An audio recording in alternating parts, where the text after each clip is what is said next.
നമ്മളൊരു ഇത്തിരി വേറിട്ട കാഴ്ചയാണ്. ഞാനങ്ങനെ പേന പേപ്പർ എടുത്ത് എഴുതുന്ന ഒരാളൊന്നുമില്ല. ഇത് അങ്കമാലിയുടെ രജിസ്റ്റർ അങ്ങനെ സംഭവിച്ചിട്ട് ഞാൻ വിചാരിച്ചു ഇങ്ങനെ കഥ വെറുതെ പറഞ്ഞു നോക്കാലോ എന്ന് അങ്ങനെ പറഞ്ഞു. ഭീമന്റെ വഴി കൊറോണയുടെ ടൈമിൽ ഇരുന്നപ്പം അങ്ങനെ അത് 2-3 ആഴ്ച കൊണ്ടുണ്ടായ ഒരു സ്ക്രിപ്റ്റ് മാത്രമാണ്. അത് എസ്പെഷ്യലി ചാക്കോച്ചൻ നമ്മൾ വേറൊരു കഥ പറയാൻ വേണ്ടി അഷ്റഫിന്റെ വേറൊരു സ്ക്രിപ്റ്റ് അല്ല, ആ പ്രൊജക്ട് നമുക്ക് നവംബറിൽ തുടങ്ങാം അങ്ങനെ അത് പറയാൻ വേണ്ടി, അത് ഉറപ്പിക്കാൻ വേണ്ടി പോയി കഴിഞ്ഞിട്ട് ഇങ്ങനെ ചാക്കോച്ചൻ പുറത്തേക്ക് വന്നപ്പോൾ ലിഫ്റ്റിന്റെ അടുത്തൊരു അവന് വന്നു. അപ്പോൾ ചാക്കോച്ചൻ എന്തോ പറയുമ്പോൾ ഞാൻ പറഞ്ഞു അല്ലേ പിന്നെ നമ്മുടെ വേറൊരു ഐറ്റം ഇങ്ങനെ ഇരിക്കണമായിരുന്നു ചാക്കോച്ച.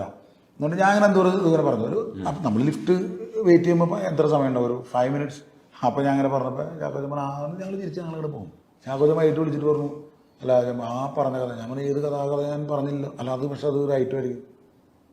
ഞാൻ നോക്കാൻ ചാക്കോച്ചൻ നമ്മൾ എഴുത്തുകാരനല്ലാത്തതിനൊരു പ്രശ്നമുണ്ടെന്ന് പറഞ്ഞിട്ട് നോർമലി വാടക ഒരു വിഷയിലേക്ക് ഐ നറേറ്റ്, ഞാൻ എനാക്ട് ചെയ്ത് അത് പറയും. ഏത് ഇമോഷനിലാണ് ഒരു ക്യാരക്ടർ ഇങ്ങനെ പറയുമ്പോൾ അത് നമ്മുടെ എന്നെ റൈറ്റിൽ അസിസ്റ്റ് ചെയ്യുന്ന ഒരാൾ അത് റെക്കോർഡ് ചെയ്യുകയും എന്നിട്ട് അദ്ദേഹം അത് ടൈപ്പ് ചെയ്ത് പിന്നീട് കൊണ്ടുവന്ന് കാണിക്കും. അപ്പോൾ ഞാൻ പറയും ഇതിലിങ്ങനെ മാറ്റണം വരുത്ത ഇങ്ങനെ. അങ്ങനെയാണ് എൻ്റെ ഒരു എഴുത്ത് രീതി. അതുകൊണ്ട് ഞാനൊരു പേനയും പേപ്പർ എടുത്തിട്ട് രാവിലെ തന്നെ ഒരു ചാരകസരയിൽ നിന്ന് എഴുതുന്ന അങ്ങനത്തെ ഒരു ആളെയല്ല. അത് ഇനി ഞാനിപ്പോൾ എന്നെ എഴുതിക്കൊണ്ടിരിക്കുന്നത് അങ്ങനെയാണ് സംഭവിക്കുന്നത്. ഇനി ഞാൻ എത്ര എഴുതിയാലും അത് തന്നെ സംഭവിക്കാം. പക്ഷെ ഒരു ബുക്ക് ഞാൻ എഴുതുന്നുണ്ട് എൻ്റെ, അത് ഞാൻ എന്തുകൊണ്ട് എനിക്കത് പേനയും പേപ്പറും വേറെ ആരോടും പറയാതെ എഴുതണമെന്ന് തോന്നി അതിൻ്റെ ഒരു പരിപാടി ഇങ്ങനെ നടക്കുന്നുണ്ട്. ഞാൻ എഴുതുന്നുണ്ട്. അത് ആത്മകഥയും ഒരു 50% നുണയും 50 ആത്മകഥയൊക്കെ എടുക്കും. ഇത് ഫുൾ കാര്യങ്ങൾ പറയാൻ പറ്റില്ല. കാര്യം എന്താണെന്ന് വെച്ചാലേ ഇപ്പം നമ്മൾ ഇവിടെ ഒരു സംഭവം ഉണ്ടായി, ഈ സംഭവത്തിന്റെ ഞാൻ ബുക്കിൽ എഴുതുമ്പോൾ ആത്മകഥ എഴുതുമ്പോൾ അവനോട് നീതി പുലർത്തണം. നമ്മളത് റിയാലിറ്റി അപ്പോൾ അവിടെ പറയും. ജനത്തിന് അത് വായിക്കുന്ന എന്തായിക്കോട്ടെ, പക്ഷെ ഈ സംഭവത്തിലുണ്ടായിരുന്ന 4 പേർക്കും അതിന്റെ റിയാലിറ്റി ബുക്ക് വായിക്കുമ്പോൾ മനസ്സിലാവും. അത് ഒരുപാട് സൗഹൃദങ്ങൾ തകരും, ഒരുപാട് ബന്ധങ്ങൾ തകരും. അത് വേണ്ട, നമുക്ക് നുണ എഴുതാലോ, എന്താ കുഴപ്പം? നമ്മുടെ ആളുകൾ അത് ബുക്ക് വായിച്ച് ഇൻട്രസ്റ്റ് ആയ പോരെ. നമ്മളെന്തിനാ അതിനൊക്കെ നീതി പുലർത്തിയോ അല്ല, നമ്മൾ ആത്മകഥ ഒന്നുമില്ല. എമ്മന്റെ ആത്മകഥ വായിച്ച കൂടെ ഒരു പോരാനൊന്നും ഇവിടെ ഒരു ജനത ഇരിക്കുന്നില്ല. നമ്മളത് ഇൻട്രസ്റ്റിംഗ് ആയിട്ട് തോന്നി കഴിഞ്ഞാൽ അടിപൊളി. അത് ഏത് നുണ ഏത് സത്യം എന്നുള്ളത് ആൾക്കാർക്ക് തിരിച്ചറിയാൻ പറ്റാത്ത രീതിയിലായിരിക്കും. അതാണ് എന്റെ ഒരു ഡ്യൂട്ടി, അതാണ് ഞാൻ വിശ്വസിക്കുന്നത്.